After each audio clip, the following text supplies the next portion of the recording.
கடவுள் இல்ல அப்படின்னு சொல்லுதவங்களுக்கு எதுக்கு கடவுளுடைய பேரு?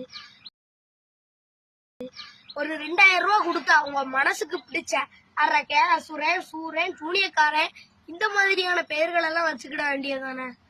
தமிழ் கடவுளுடைய பெயரெல்லாம் வச்சுக்கிட்டு கேட்டா நான் நாத்திகவாதி, எனக்கு கடவுள் நம்பிக்கையே கிடையாது அப்படின்னு சொல்லிட்டு தெரியுது.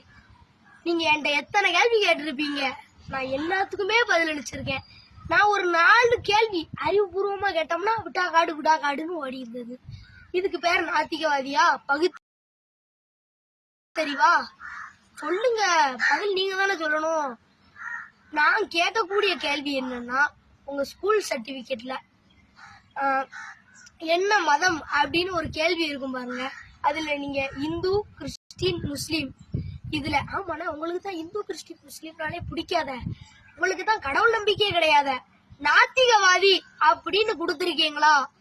கொடுத்த மாதிரியான ஒரு சர்டிபிகேட்யாச்சு போட்டோ எடுத்து கமெண்ட்ல அனுப்பிருங்க. ஐயா சாமி, இத பத்தி நான் இனிமே வீடியோவே போட மாட்டேன். சாமி என்ன இப்படி உதைக்கிறிய?